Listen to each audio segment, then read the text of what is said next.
Welcome to Politics Done Right. I am your host, Egberto Williams. This is the progressive program that will take the mystery out of politics. This is the program that will encourage you to make sure government becomes we the people. Whether you are liberal, conservative, or otherwise, you get to air your point of view. Remember, you can also send me a tweet to EGBERTOWILLIES.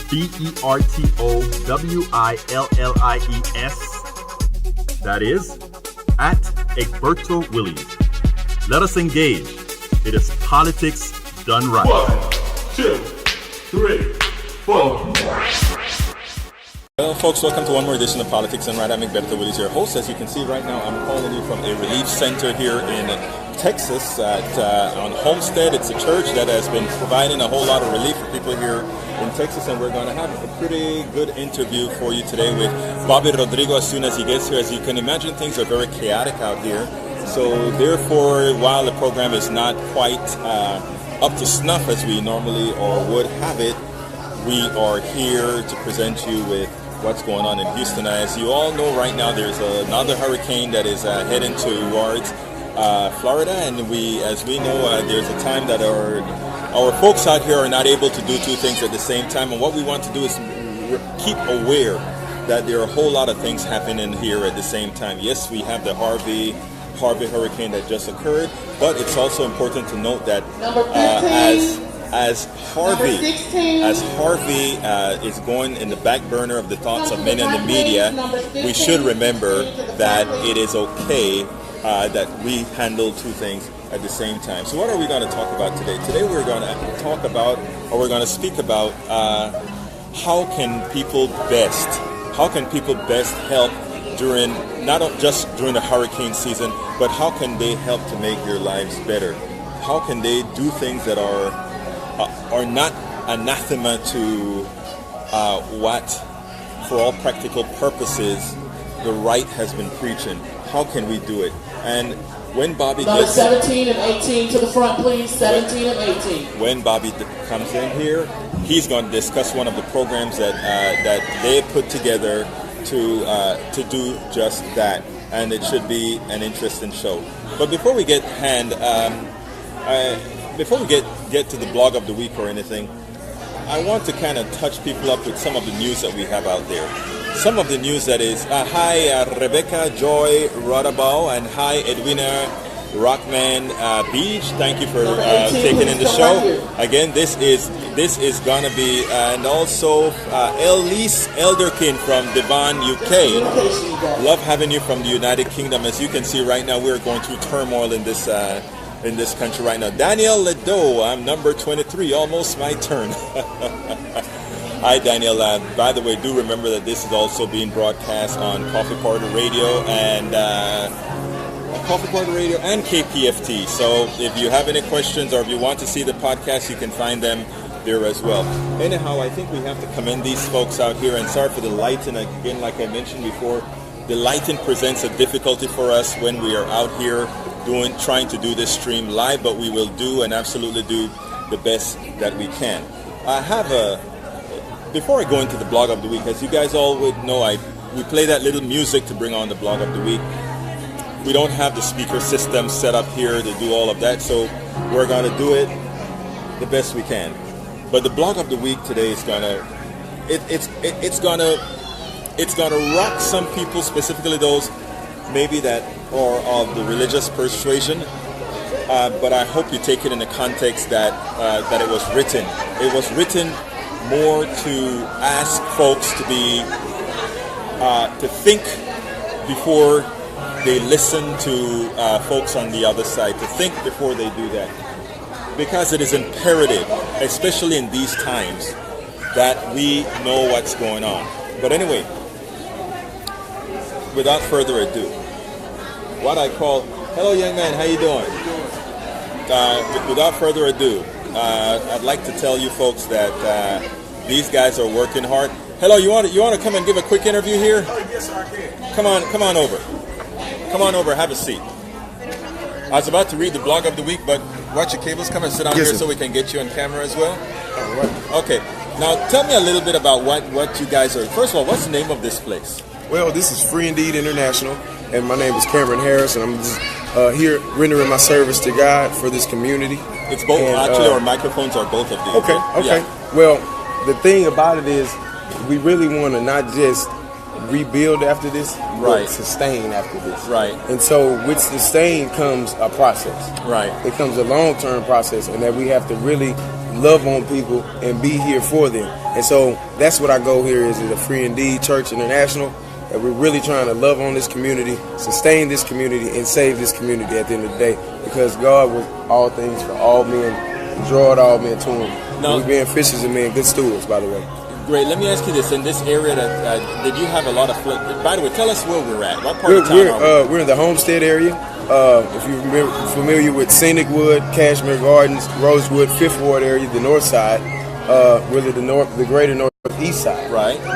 So with our drainage system, what it is that in the Rosewood area, it really basined out. And a lot of these homes on the other side of our street were it was a pure lake, a literal river, an overflow of the drainage. So you're saying that all of the drainage dumped into here and formed a lake in this Yes, part, sir. in this Yes, community? sir. And it sat for about a good 2-3 solid days. And the water didn't recede till probably about Thursday. Number 19 to the table, please. So, Number 19. so when all this was occurring, I noticed that behind the church here, you guys have some sleeping areas that I imagine Yes, you had sir. a few Yes, people. You sir. were a shelter for Yes, some sir. people. We are a refuge shelter for certain families that qualify, and we're basically a see a need, meet a need ministry, and we're trying to meet this need in this community. We have people that's been displaced out of the zip code, as in the Georgia Brown area, Right. and also in the different shelters around this country. Around this great state, and this is the only shelter that I know that has a sense of family and a sense of connection, a sense of love that goes past just getting us through a hard time. Right. So, with that being said, Number 19 to the I table, really got to please. get back to work. All right, I'm look. ahead of this show, but Look, thank it you was a so pleasure much, Doc. speaking to you. And what's your name? Cameron Harris. Cameron Harris. sir. Thank you very much, All right, Cameron. bless you, Doc. You have a good one. All right, you okay? too. Absolutely. Now, like I said, this place has been doing some good work out here, and we are glad to see that there are certain parts of Houston that is generally neglected. And one of the reasons I told Bobby Rodrigo that I wanted to come out here is because if you take a look at the news coverage, Kingwood gets a lot of coverage. The memorial area that's being flooded gets a lot of coverage. All these areas are being covered very well. But what's going on here in areas mostly poor, mostly people of color, mostly minority, etc., they don't find that these areas are covered. And what we wanted to do is actually show people that, in fact, these people are not only helping themselves, but they're helping others within the community. Now, as you know, this is also a political show, so what I have to do is start with my blog of the week. And in doing the blog of the week, what I really want to do is first start in a sarcastic manner. So here it goes. The blog of the week is called, "Is God Punishing Texas and Florida for the Governments They Elect?" Or, and that's the name of the title, "Are They Punishing Texas and Florida?" And of course, well, let me get into the blog and we can take it from there. It goes as follows.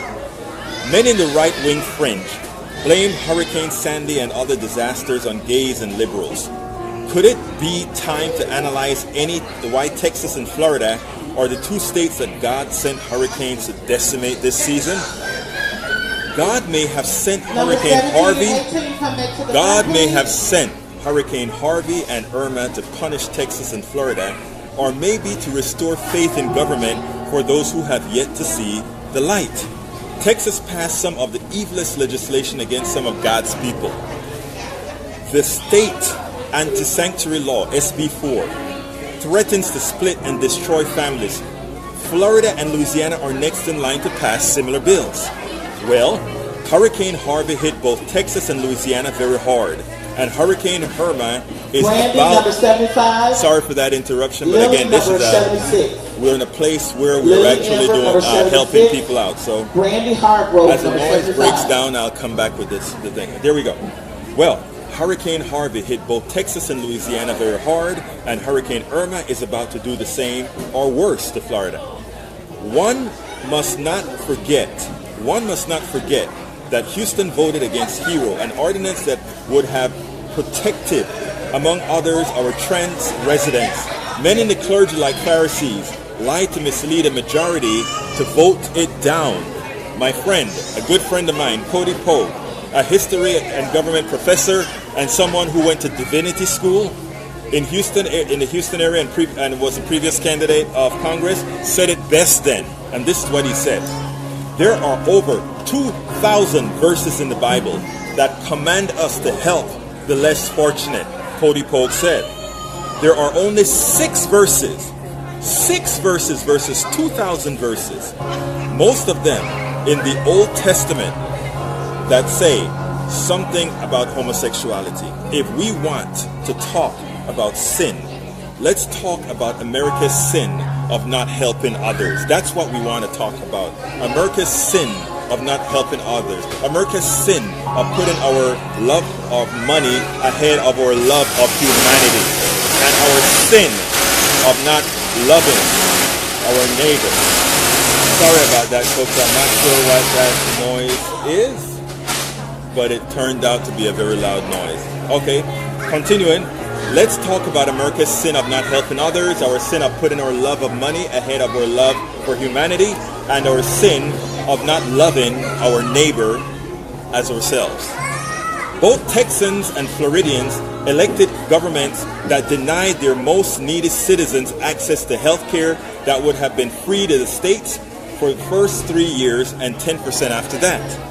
They showed a lack of humanity, love, and compassion for their neighbors by spitefully refusing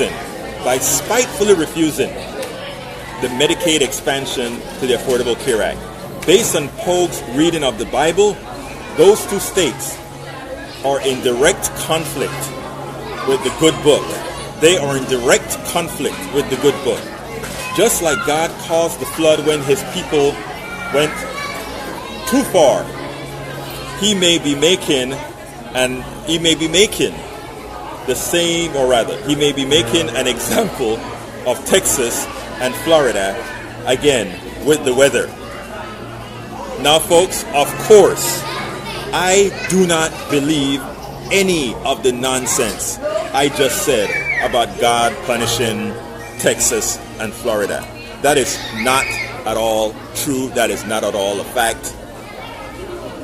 This narrative is a converse of the right to show the absurd ones we must endure from infantile, flawed, or simply silly thinking. Here is what I really want to tell you. That was just a narrative to get your attention as far as people who may say, oh my God, could we really be in the seeing the wrath of God for something that we did? Absolutely not, in my opinion. Anyhow, continuing. Now here is the reality we must face. This is a reality we must face. The reality we must face. Texans are vulnerable. Hurricane Harvey has left many Texans vulnerable, unable, unemployed, sicker, and without health insurance. Had the Texas government accepted the Medicaid expansion to the Affordable Care Act, the misery that hundreds of thousands will go through would have been mitigated. Instead, the Republicans running the Texas government are effectively continuing the murder of its citizens by neglect based on political malpractice inflicted by a flawed and inhumane ideology. The same applies to Florida. Here is another reality. With many cities in South Texas decimated by Hurricane Harvey, the need for thousands of builders is ever present for the rebuilding process. Houston Chronicles Stan's Merrick said it best in his op-ed titled, Texas Shunned Immigrants the Moment They Needed Most. As the flood left behind by Hurricane Harvey began to recede around our city, the question of how to rebuild and how we will do the work are top of mind. Following the passage of a ban on sanctuary cities in Texas, we were already faced with a quickly depleting workforce. Many construction workers, both documented and undocumented, have begun fleeing our state because they are concerned local police will start rounding out immigrants. But they were here and they got the job done.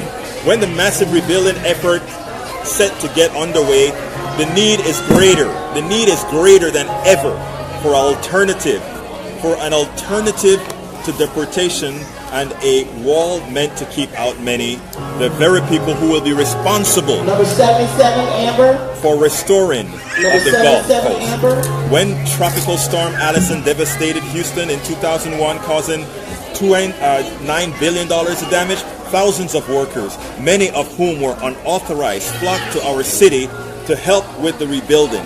Many were exploited by unethical explorers who refused to pay them. Very few were covered by accident insurance and could only receive emergency room treatment if they were injured. But they were here and they got the job done. Today the situation is different. Texas is no longer seen as a welcoming place for immigrants without papers, the sanctuary cities. But that was set to take effect this month, sent a clear message. If you're undocumented, you are not welcome. As a humanist, I don't tend to believe there is any correlation between the supernatural and human activities or outcomes. But suppose I'm wrong. The destruction of a substantial portion of Houston and Texas could not have occurred at a better time. As we all know, more important than xenophobia, racism, sexism, and all of the other isms, the mighty dollar. Irrespective of why those hurricanes occurred or are occurring, it is clear that the debate will change. It will change. It will be all about keeping our immigrants here. It will all be, as well, big government coming through for those two big states. And if the government does not come through, watch them turn blue before the time. Watch them turn blue before it is their time. Folks, I have the honor here to present to you Bobby Rodrigo. Come on into the picture, Bobby, and come on into our fold here. How you doing, everybody? It's interesting how much we've been hanging out lately. I know. We actually hung out in Atlanta. We hung out in D.C. Where else did we hang out? Well, we just do it a lot, you know? I mean, it's the coffee party way. I mean, right? It's politics done right way, It's politics done right. It's coffee done right. It is I take liberty with my coffee done right. These are all our programs. We do better. Tell a little bit about your program and tell a little bit about why you left Atlanta to come here to Houston. Well, it a lot of reasons. The first, of course, is because people were in distress. I've been working in disaster response for a very long time. So I'm experienced at it. I have a bunch of certifications and stuff. But what's interesting is that I'm involved in a project in one of the nonprofits that I'm involved with as a COO. It's called WeDoBetter.org. And it's a model that is that was originally inspired by some legislation that was put in place in the state of Arizona about a decade ago. And essentially what it does is it allows people to divert their state income tax burden, part of it, not all of it, but a portion of it, to their community's nonprofits that they feel do better for them than the government may have. And it has been a wonderful experience in Arizona. We actually just were putting together a documentary about it. But what is important about that as far as connecting this is one of the examples that we were using in our presentations on how people do better in communities than the government does and respond better. And explain why they do better. Right. So we respond. We have an example of that, an organization called the Cajun Navy. So for the last 4 or 5 months, as part of our presentation and discussion, we gave the Cajun Navy as an example of search and rescue that is done better by the community, by a nonprofit, without the waste of money, without the waste of resources, without the bureaucratic nightmare. People going into the water and rescuing people, actually people doing a lot of things. So when this storm hit, because of our relationship with them, I integrated into the Cajun Navy, and I've been doing dispatch on the Zello walkie-talkie app, which if you want to go on there and see what's going on, go into the Zello walkie-talkie app and listen to any of the Cajun Navy channels. Well, I shouldn't say any of them, but the real ones. And you'll see what everybody's doing. And actually, you'd even hear about some things relative to getting set up for Hurricane Irma down in Florida, which I can discuss. So I came here because people were dying. People were in distress. That's number one. And then I also came here to highlight the work of the communities. So everything that I have seen since I've been here in Houston, all these places that I've gone, place where I'm staying, where we're sitting right now, is what I'm calling the perfect storm. Now, I hate to say that way in a way, but we've got to look to the positive. And so what this storm has done is it has created a community gathering and willpower across the board. We're talking about supplies, we're talking about medical needs, we're talking about transporting people, we're talking about rescue, search and rescue. We're even talking about waterborne recovery, where the Coast Guard and the National Guard reached back out to Cajun Navy, me and other people in Cajun Navy, and asked us to mobilize back out there after FEMA threw us off, which was amazing, to help them with waterborne recovery. Why did FEMA throw you guys out? Because they like to control things. There's no, and I don't mean to be flip about that, but they don't give a reason. Actually, we have some incidents where FEMA was confronting some of the people that were going in for rescue, and a local deputy sheriff told them to get out of the way. First of all, they have no jurisdiction to do that, but they got them out of the way so people could get in the water and rescue people. And of course, there are all kinds of concerns when this goes on, and the government puts out legitimate concerns as well. That's what they're supposed to do. It isn't, the government's not supposed to tell us about their concerns because they want to control us. They're supposed to tell us about their concerns because they want to help us. And that seems to be a disconnect a lot of the time, because our tax dollars are supposed to be used to help the communities, especially in times of distress. Like these people are and these people here. right here, and the reason that we're here, because this is again, I call this the perfect storm. I'm traveling with somebody named Coach, who actually was with us in Netroots, we mentioned. He's in Atlanta with me. That's where I came from, Atlanta. And he went to school with somebody who's a volunteer at this church. So when we were here looking to help communities, he called. We were connecting with people that we know. I checked in with Berto a number of times, even before, just to see what's going on. Do you need help? How can we help? How can you help us? All of those things. It's again, people coming together. And so the coach's buddy said, "Hey, this is really a heavy problem. They lost an entire community here. 700 units destroyed right down the street from where we're sitting." And he said, "Contact them." So we drove here. We get here. I interviewed the pastor, Pastor Gentry, a marvelous individual here. He told us what was going on. Then he took us to the community down the street and showed us what was going on. And that's why I'm back here, and that's why I thought it would be a good idea to bring Egberto here, because this is his community. I don't live here. I mean, this is all of our communities. But he actually lives here, and I want him to be able to show, because the government is not serving these people. And I mean it all. I think that's an important. It's very important. Important thing, because one of the things that I told the people when we got here initially is that one of the reasons I wanted to come out here is because I live in Kingwood. In Kingwood, the media is out there. If you go to Memorial, the media is out there. If you go to Katy, the media is out there. If you go to Highway 6, where the Addicts Reservoir has been opened, the media is there. They're even talking about protecting those folks who were flooded in Kingwood because of the opening of the Lake Conroe, the dam at Lake Conroe. But had none of us really knew the decimation that occurred in this particular community. As was mentioned by the young man who spoke earlier, this community, there is a section of this community because of horrendous drainage. Yes, an infrastructure problem too. That's right. Please understand, he's saying something very important here, because these things happen for more than just one reason. Right. It isn't just because a bunch of rain fell on top of us. Exactly. You're talking about not having, if you take this even a little bit further, one of the first things I noticed when I came here is how much industrial stuff is here around people.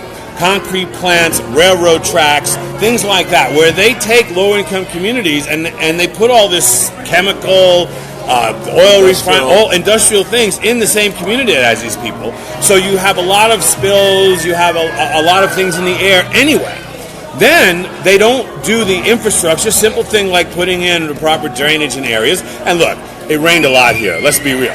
There's flooding. There's water. So it's still, you can have the best drainage in the world. It's still going to happen. But when you have the worst, it's really going to happen. And when people are walking around with water up to their chest, okay, walking around with water up to their chest in a city, we are inside the city of Houston.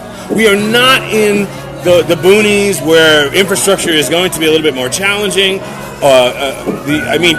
We have people around this city. I spent my time doing Cajun Navy Medical. That's where I've done the majority of my dispatch work until I got on the ground. It's hard to dispatch when you're on the ground. You need dispatchers when you're on the ground.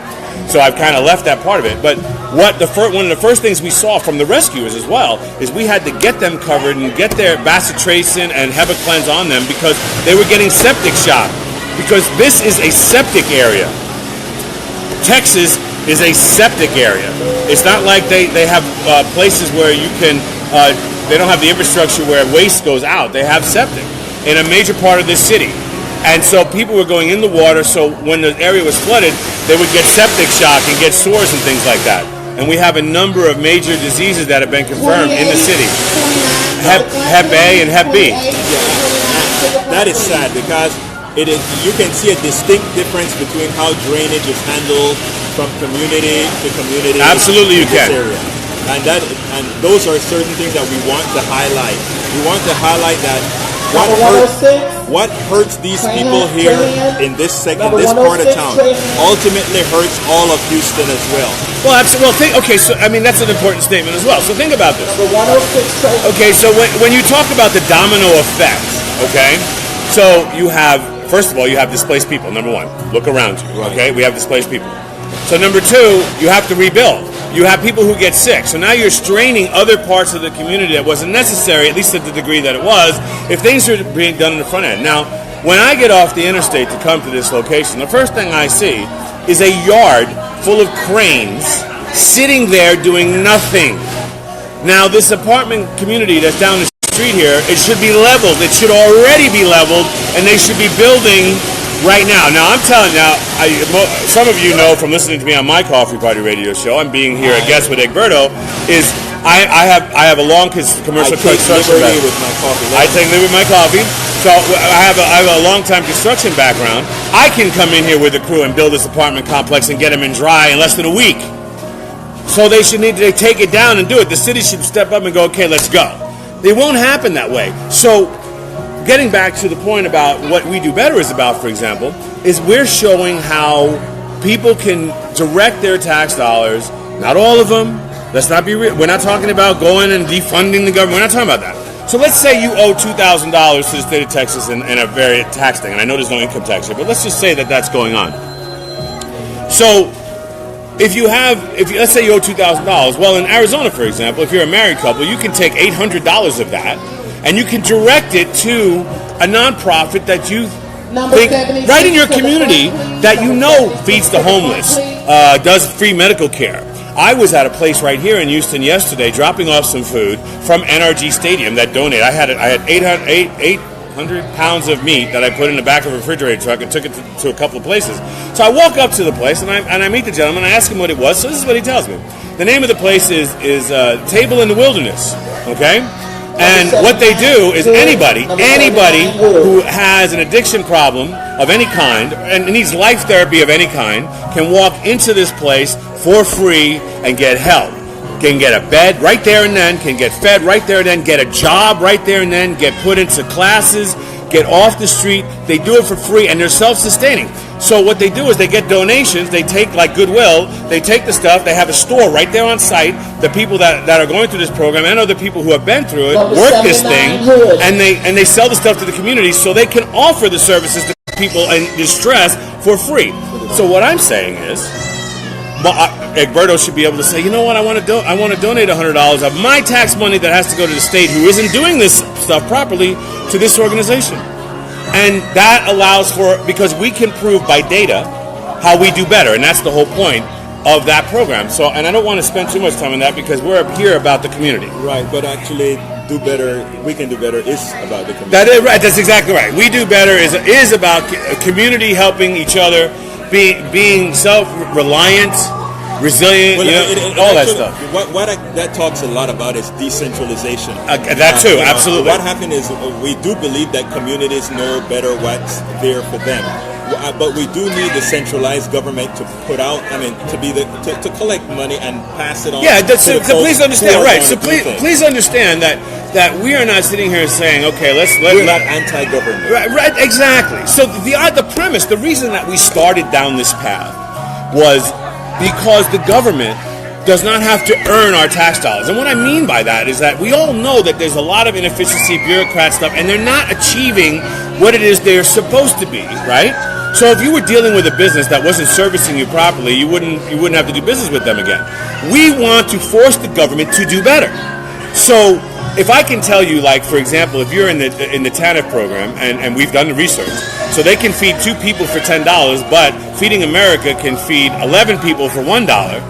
It seems to me like I want that money to go there until the government can match that. And here's it. I want to, because I watched Dan Johnson's speech at Netroots Nation, and one of the things that I wanted to challenge the concept that somehow using nonprofits would be better than using the government. In fact, I had some thoughts that it would be actually more expensive, because again, the more people you have involved, the more it costs. But then I kind of went back and I said, no, well, if we take a look at infrastructure and how infrastructure is actually done, that bureaucrat and I'm not using bureaucrat as a pejorative at all. Bureaucrat, he's really a bureaucrat. Yeah. That bureaucrat in Washington has to get services from somebody out here in Texas to anyway, decide what to do. Right. So why not work, instead of working, let's say, with very high-priced corporations that will further milk or bilk our tax-paying base, why not work with benevolent nonprofits like Bobby's and other people, Cajun Navy, for example, and all these other Battle Cry Ministries of Magnolia, right here, the first Indeed. I mean, think about what's going on here, people. Right. These people, they are servicing their community. Charlotte's on. Hi, Charlotte. Hey, Charlotte. So they are servicing their community right here, right now. Okay, with food, with clothing. I brought a medical person down here yesterday to do an assessment of what they had here, and they had a medical professional spend a week here. They spent a week here, and they supplied this place, and we went and confirmed that the stuff that they had was fantastic. So they're, hey, how you doing, buddy? So they're able to stick around. Yeah, don't go anywhere. Yeah. So they're able to service their community, but there's nobody here. FEMA is not here. Even the Red Cross, which is not government, right? I got other issues with them, but they're not here. They're not servicing the people that are in need. I would love it if we, and actually I've already been up there once. For example, Monday night. Let me tell you what they're doing. This place at Monday night, we're going to I came here with a mobile cooker that can cook 2,000 pounds of beef a day at any location I pull up in, right there, self-sustaining. One of the reasons why I came here. The beef man. Right. So we're going out there to this place where all these people have no homes anymore, and with the pastor as the lead, and they're going to do. There's a gentleman named Not important. Not important. He said that. He said that, Trey 9. It wasn't important. So there's a Christian rapper that comes out here to disseminate stuff into the community, and they do a hip hop night at this thing Monday night. And they're going to be donations. They're going to service the community. They're going to do their ministry, and we're going to serve them food right there and then in their home. So because you don't see anybody crying here. You don't see anybody depressed. They know that they're helping each other, and they know that there's people in their community that can help. And that's another thing that's going on. That people are not doing tears. People are they're working together. I just left a place before I came down here. They got 60 beds. And last night, a whole bunch of people drove into this place. And you guys will see this. I might take liberty with my coffee. Egberto's going to share it, so you know what's going on. Coffee Party will share. Everybody's going to share it. They come in, they drove in, they come right up to this building, the door is open, we told them, you can eat anything you want in the place, we got showers, we got beds, go to sleep. They got up this morning, and right now they are at homes throughout Magnolia that were flooded. They are stripping them and spraying them down, getting rid of the mold so they can go to the next step for free. They're volunteers. I want to change a little bit about what we're talking about as far as narrative is concerned. Because the narrative out there is about not helping people, because helping people too much makes them just lean on you or make them crass. Let me tell you about the people that we've encountered throughout this city. Throughout this county, throughout several counties. You're in Montgomery County. Right now we have a hazmat crew, just to jump in. Right. We have a hazmat medical team down, the Cajun Navy does, and some other people, down in Alvin, Texas. Right. I heard Egberto talking about immigrants and stuff like that. Well, there is a very large Vietnamese and Cambodian community in the surrounding Houston area. And they're not necessarily illegal immigrants, but not to change the story, but they don't trust their government. Right. And this isn't a Donald thing. It isn't a Barry thing. It isn't a George W. thing.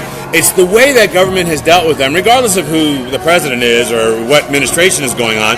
It's particularly in Texas, just the way the government has treated these people, where they won't even get help. Help, Tamara. How you doing, Tamara? Hey, Tamara. They will not even get help. They won't let them near them. So we are going down there in hazmat suits because we can't get to them except through the water, to get people out, to get them to medical tents, to get assessed what their needs might be, so we can clear them. This hasn't been done by anybody. Not by the government, not by anyone, but It's but do what horrible. you do. But Go ahead, go back to what you're saying. But one of the narratives that I want to put out here, folks, is this: because a lot of people have stopped giving for one specific reason. We got to flip that because of the camera. A lot of people have stopped giving because they believe the narrative on the right that says somehow these are takers. These people just want. You come around a community like this, and you see people here in need, but these are not people that are begging. They're saying, I just need to get over the hump. And once they're over the hump, if you take a look at this community out here, this is a vibrant community that you don't hear about. In Houston, right? In Houston. You It's never not hear about somewhere it. in the boonies, people. So one of the reasons Bobby and I are out here is we wanted to highlight not just communities of color, but That has nothing to do with it. But it's important that we mention it because it is usually it has something to do ignored. with why they're not being serviced. Exactly. Okay, we're talking about, when you talk about distress, the people who are going to be distressed the most are the people who don't have the most resources. Exactly. So people who are impoverished or at the lower income level, regardless of Same thing ethnicity, is occurring in Porter, Texas, which which is mostly low-income white people. Well, actually, we have Conroe. Conroe That's as in distress. well. I'm on my way there today. We have Cleveland. I'm on my way to Orange, Texas, where we're going to drop off about 800 pounds of meat at a church that's been feeding people about 600 people a day. Amazing. It's all over the place. And people are across the lines, but they're not being serviced. You know what? Before you go, Go ahead. Yes, go ahead. Show what's going on. Take a look. This is what's going on, folks. This is a place that I don't know if I got the camera right. Where you can actually see. This is a place that has been collecting food. It has been collecting cleaning material, bleach. That's a big deal. Cleaning supplies are a big deal. To help folks get their homes back together. That's right. And you know what? It's working. Yeah. It's no question. working. There's no question. And you know what? There is. What you see around here is you see a calm. These people are, They know they have help. They know they have help. These people are in distress, and the manner in which they carry themselves, it is simply amazing. And that is what we wanted to highlight. We want to highlight not just folks in need, because at some time, I wrote a piece, I think a couple of days ago where I wanted to point out that it is time for us to stop looking at folks as the other, because at any one time, What we have to do is talk to our neighbors, and that'll fix all of that. right? At any That's all we one have to do. time, I mean, the flood was 7 houses away from me. Yeah. He's my friend. We worked together. So I knew that he wasn't here, but I knew his family was here. I knew his community was here. So when we came down here, I wanted to know, even just for the purposes of being able to get anybody there if it was necessary, tell me what's going on at your house. Mm-hmm. And, I have family here, and I'm obviously checking on them as well. I mean, the same thing with the way we're setting up Irma. I mean, and again, I have to mention Irma for one of the reasons is because the nonprofits are mobilizing and getting ready. I personally have 3 staging points right now where I'm partnered with or have been able to set up myself, and I'm not saying that to pump myself. I'm just saying that Yes, you're pumping yourself I'm up. 8 million people out there trying to do something. So we have a staging area in Tampa, which is now going to be ground zero. We don't even know if we're going to be able to use it now. You can't use Tampa right now because Tampa is actually getting the brunt. Yeah, right, exactly. Yeah, that's what I'm saying. We set up Tampa because I wanted to be somewhere in the middle of Florida to go south. Well, now, and I also have a place in South Florida. I guess we're going to use that to go north because I tell everybody, calm down. Let's see what the storm does before you go down there and sit somewhere in the wrong spot, and then you're somebody we got to rescue. But the point is what I'm saying is that all these nonprofits that were here, they are talking about going somewhere else to help. And again, Alberto mentioned something about the right-left thing in a very intelligent way, and I want to add to that a little bit because in my organization, from the standpoint of strategic messaging, I'm the one who spends most of the time around, I guess you would call it the political ideological left. My roots are from, grew up around peace advocates, I grew up in New York City. You know, I'm a big peace advocate. I actually think that the left has lost their way in some ways around that, not other ways. But I have actually spent a lot of time around what would be called the political right in the last few days.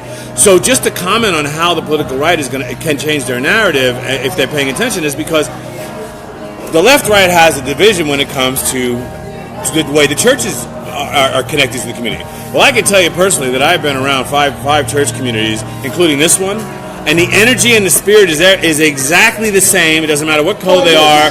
They're doing the exact same thing. The place I left this morning is doing the exact same. As a matter of fact, we're putting the two pastors together because the people that I'm with, because like, doesn't it feel the same? Yes, let's put them together. Yes. Because it's their community. And you know, they're 30 minutes apart in physical location, 40 minutes apart. Well, let's put them together, and then they can conquer the world. That's really what's going on here, because none of them are going to look at each other and say, "I don't like you because." It's just not going to happen. It's another phrase that we use from a coffee party partner. It's the human solution, Right. And that's what it's all about.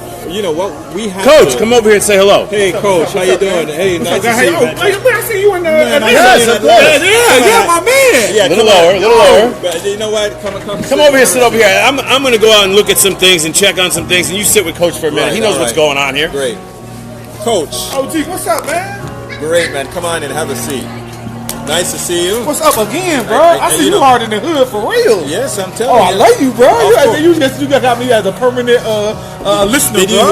you, to my audience, you see what Coach had to say? He had to say, "I only made it because I came to the hood." Can you believe that? Hey, no, man, because you here, bro. I told you I would be. Yes, you did. Wherever we need to be, we are. Oh, come on, man. That's what Hey, it's so all can we about. unite these churches that's going on, That's man? what we have to do. Man, they got us way out. Now tell me a little bit about what you're doing out here, man. When you were in Atlanta, I thought you stayed in Atlanta. Yeah, now. I do. So you just came out here for the help as well. Let me tell you what I was doing. I was actually getting my own van together, my own truck to come bring down here. My classmate, Gentry, I went to Central State University, Right. and my classmate lived down here. So when I called down here, asking what he was doing, he said that they didn't flood out, but their church ministers to some apartment that 700 units. Yes, got they're cleared gone. out. I haven't seen it yet, but Bobby called me. Bobby called me and he said, "Egberto, you got to see this." We're gonna cook Yeah, Monday and have a that's cookout what I there. heard. That's and what I Bobby heard. brought a 2,000-pound meat cooker, roaster. Right. So we're gonna feed the community, man. Get involved with it. But I called my homeboy up and he told me that he was actually ministering to him. I said, "Man, I'm gonna get me a truck up." But I was being homeless Monday. I was. Oh, homeless. what happened? Listen, I got kicked out, but I was homeless. What did you do to get kicked out, buddy? Look, that's not important. You have to stop that thing out here, man. No. When I called Bobby up just to ask him about DC, what we're gonna do in DC. Right. I said, "What you doing?" He said, "I'm going down to Houston." I said, "Man, I got a van that a truck that they putting together for me, but I want to come down and put my feet on the ground and see what's going on." Right. As I got here, man, Pastor Gentry. Yeah. Pastor Gentry took us to these apartments where it's actually 700 units, and the American Red Cross hadn't been out there, FEMA hadn't been out there. You got people, they hadn't even cleared their houses Coach, yet. that is important. And folks, that is one of the reasons I wanted to do the show here. What Coach said is very important. There are a lot of communities you don't see on TV that the Chronicle doesn't report about, nobody thinks about, but they form an integral part of Houston, Texas. Yes. They're the people that are working in Houston, Texas. They get up every morning. They either drive or they take the commute to Houston. They form a part of this city. And at the same time, nobody puts them on TV to let folks know that they're there. I live in a part of town called Kingwood. Over here? Yes. You here? I'm in Houston, yeah. Oh my God. Yeah. Now it's interesting. That town, Kingwood, Memorial, all these areas were covered 100%. And these are people that have more means. Yes. And in an area that we are in right now, it is sad to see that the Red Cross, who's supposed to be helping those who need help the most. Yes, and FEMA that's running out of money. FEMA is yet to come to these areas where they were flooded not because of the hurricane, but because of these neglected communities and the infrastructure that's been neglected that caused them to flood. I heard of homes a few blocks down that were 8 feet underwater. Yes. Yeah, but let me tell you something. First of all, I do want to give the city of Houston big ups. Absolutely. Big ups on putting all this together, making the city back to where it was, because we were talking to docs on the go, and you know what I'm saying, Doc Beyond Borders, whatever, and they were saying how they had to send individuals back home because the city was doing so good. Right. So then when we came and we started coming to our community, and I started looking, I was kind of upset that we hadn't put that much emphasis in our community. And I want to give a shout out to a guy by the name Trey the Truth. He's a rapper in Houston that actually took his own money and was the only individual that was out there in that hood and all around the hood that was putting out water, making sure kids got clothes. So I got to give props to that brother, man. You know what I'm saying? And on top of that, you have some other organizations, all community. Now we're in Magnolia, right? You know what I'm saying? And I apologize. Magnolia is, to me, upper suburb. You know what I'm saying? Right. They got a church out there, and I gotta give Pastor Homer a shout out too. That he's pulling all these people together. But if I can't get Pastor Homer and Pastor Gentry together, you need to, bro. It has to happen because he has resources out there. If you look at all these people here, man, they're looking for services. But I don't think if you saying I'm gonna give them services, but I need you to help come clean out the house, I don't think they would say no. Right. You know what I'm saying? So it's just about coordinating, putting these people together, and then they got something called the Cajun Army. They got something called the Cajun Navy. Hey, but nobody knows that these organizations will come and set up for free. And on top of that, if FEMA does not help, they will show you the resources on how to go about and get other things that we had no idea that is out there. But you know what? You first have to know that there's a need. Yes. And for folks to know there's a need, you also have to have reporting. Respect. And one of the issues is that people thought the need was heavy in Kingwood. People thought the need was heavy in Katy. People thought the need was heavy in Highway 6. Nobody knew the need was heavy on Olmsted. Respect. I wrote with that. Nobody knew the need was heavy on Homestead. Folks need to know that.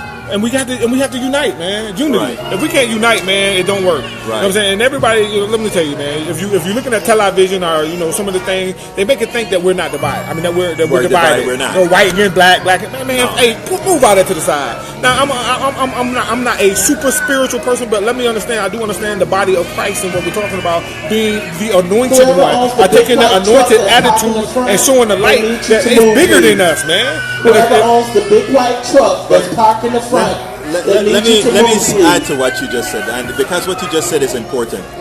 I write a lot about race being a social construct, meaning that it is actually used by the very few on top to keep all of us together in the same boat, divided. Because if we were not divided, we would come together and let them know that they can't take advantage of us as they had over the decades, over the centuries of this country. Yes. Because if you want to go from slavery right back, most people didn't. Most white people didn't own slaves. Nope. They were in the same boat. They were a little bit above the slaves, to put it bluntly. So we're all in this same boat together. And that's what they don't. We can realize that if they're scared. I mean, I have a phrase on my radio show that I use all the time. If we can unite the ghettos, the barrios, and Appalachia, this country would be a great country, because you know what? The guys at the top would realize there's no way that we can divide them any longer. They're together after all. Feel me on that. And behold, man has become like one of us, knowing right from wrong. So again, if we gonna say we part of this community, and it's just like, let me give you a quick scenario. If me and my man was sitting, and we seen a young lady over there being raped, and we don't do anything about it, we're just as guilty as the individuals who are doing raping. Absolutely. You know what I'm saying? So to my white comrades, again, it's not about a black thing, but we still need the support of you in order to move the agenda. Exactly. And if we can't get your support, then you are just as bad as the problem. Exactly. So again, unite. Are we? You're right. Listen, united we rise, or divided we fall. It's that. I mean, it's a cliche. Yes, but it's real. Real. It is a cliche, but it's real. It is such a pleasure seeing you here, man. It's great seeing you too. I mean, folks, it's a small world, because I just saw this young man in Atlanta, Georgia, at the Netroots convention. And I don't think I saw you in Baltimore at the. I'm telling you, I'm homeless. I'm for real talk. I'm homeless, B. I'm homeless. Are you going back to Atlanta? No, I'm homeless. I was actually going to sleep on my homeboy's floor. What happened? I was staying with my daughter's mom for a quick minute. It was supposed to have been 3 months. It turned into 7 months. So she wanted her space back. So I told her I had to go. Which I said I wasn't finna trip about anything. I'm gonna just go. Right. You know what I'm saying? But we're gonna have to find a place for you. So that Monday, you know what I'm saying, when I had to leave, that's when I called Bobby, and Bobby told me he was coming down here. So I said, so God got something for me to do. God got me to do something in Houston, man. So I just wanted to come on down and just, give my services, man. Well, you know what? There's something called karma. Oh, yes. And people always think of it as being a spiritual thing or whatever. For some it is. For me it is. If you're a good person, good things happen. Yes. And one of the reasons why you also must do good is because that emanates, and it creates what is necessary. I mean, I grew up a Christian. I'm not a humanist, but I still have those values that I grew up with, and I always believe that what we're seeing here, with these people out here, I think is something that is required by those able to help. Yes. Irrespective of who these people are. Yes. Irrespective of who your brother, they are. man. Look at man. If I think the story, and like I said, I don't want to be screaming at parable because I don't know him exactly like it, but I tell you what it is. Like they say, man, the dude came, the baker came to the door, he knocked, you know what I'm saying, said I'm coming, and the lady said, get away from my door. And he came 3 times, I think. Mm-hmm. And the lady shoot him away 3 times. And then the next day she seen him and said, hey, I thought you were going to come. And he said, yeah, I came 3 times. And you shut the door on all 3. Because again, your people, man, if you turn your eye away from your people, you turn from life. Love is the I want to say the infinite quality that we have to possess to wind up taking us to the next realm. If you got love, there is no racism in love. You can't give me a pound of love. No sexism, you can't give me no homophobia. It's just love, man. Let me tell you, there's a part of the blog of the week that I read earlier today. It was kind of noisy when I read it. I hope my folks were able to hear it. That mentioned that. I have a good friend. His name is Cody Pogue. He's a professor at Lone Star College, and he was also a divinity school. He teaches government and history now. And he said, there are 2,000 passages in the Bible that talks about love and helping your neighbor and helping folks, but there are only 6 that talk about things like gays or whatever. And he said, why is it that we spend so much time on so little and spend so little time on what should be much? Hey, can I say this one? Okay. Yes. Let me tell you my mindset. I had to come to a reality because I had to take people past religion. You know what I'm saying? So me and past religion, and it started with Netroots and some other things, is about community. Right. All right? Now, this is a difference between religion and community. Mm-hmm. Community, if your neighbor house is burning down, you're not running to that man's house and saying, are you a Christian? Are you a Muslim? Are you gay? Are you whatever, to help him put his fire out. And that's what this situation in Houston is now. It's people who are coming together from all denominations, all classes, races, creeds, and they coming together to do an infinite job of trying to restore everybody back to whole.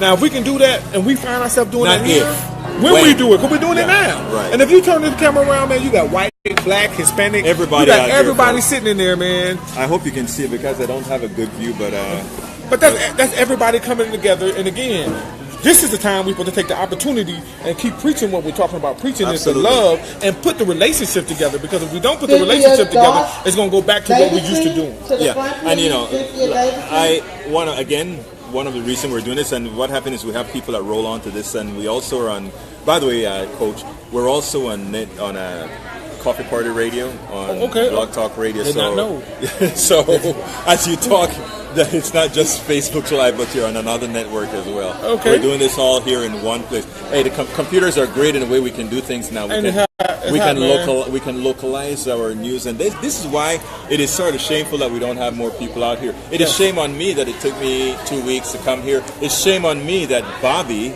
called and said, I'm coming down to this part of town. Yeah. I heard there's an issue here. Yes. And I am supposed to be knowing that there was an issue here. I had no idea Homestead was in the condition that Homestead was in. Man, you ain't got my We Do Better shirt on, man. I don't have the We Do Better shirt, but man, you know what? Bobby been going hard, bro. Bobby Rodrigo, yes, is the one who brought me down. He represents a couple of organizations, I think.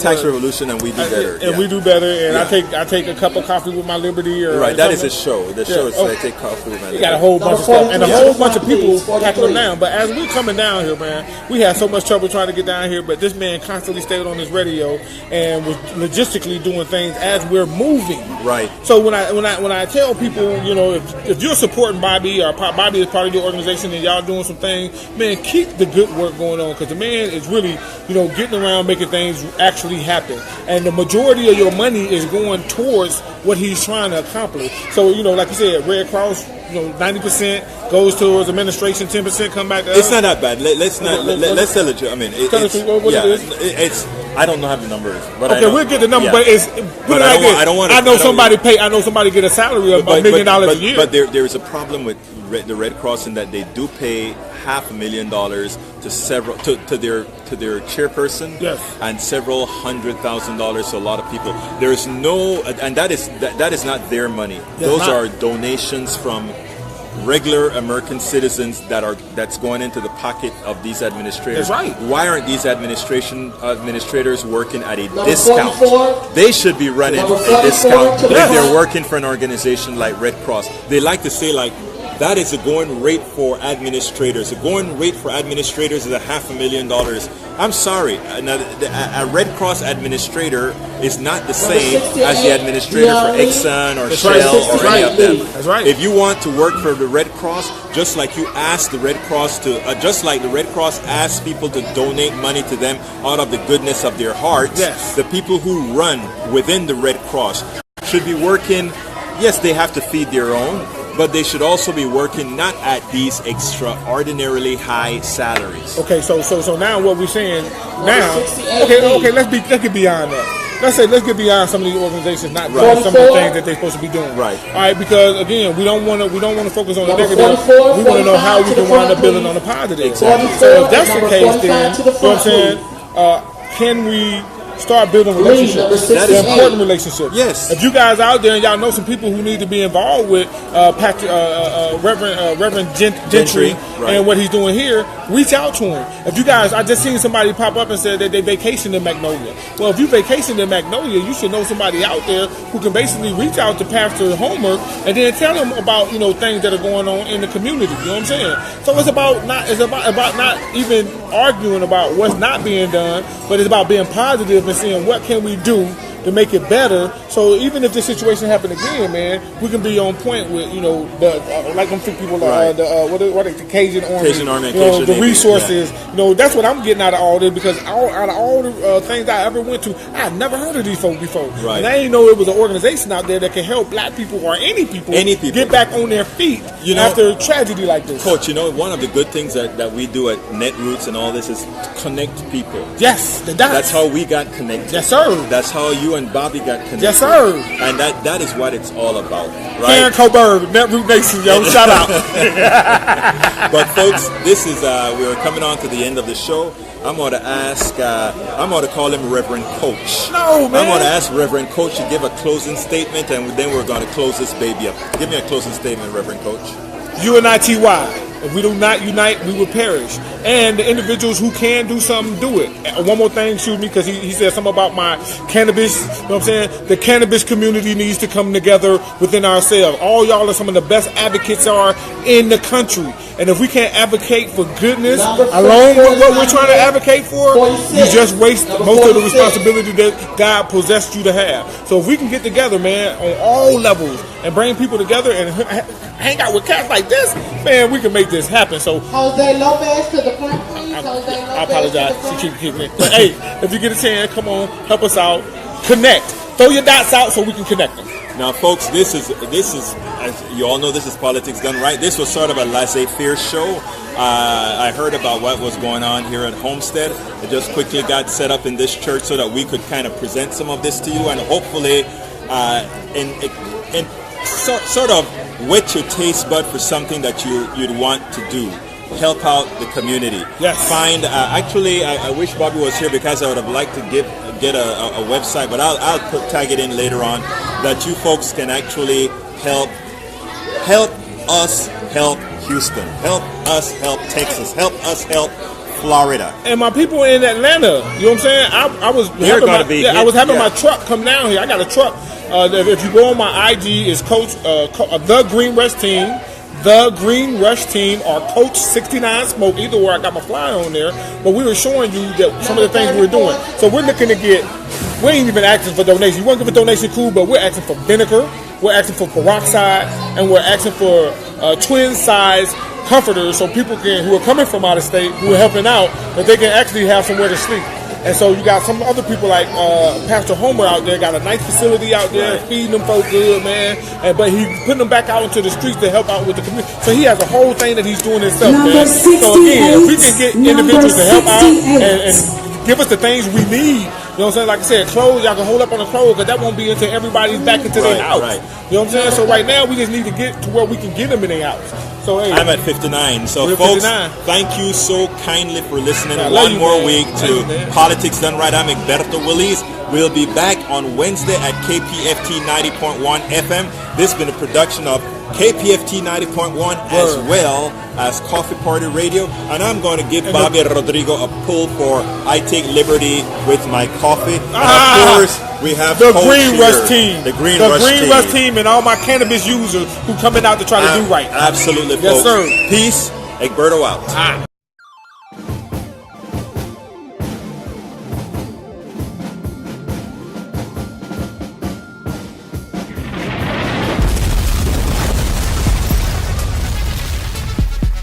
Welcome to Politics Done Right. I am your host, Egberto Willies. This is the progressive program that will take the mystery out of politics. This is the program that will encourage you to make sure government becomes we the people. Whether you are liberal, conservative, or otherwise, you get to air your point of view. Remember, you can also send me a tweet to EGBERTOWILLIES.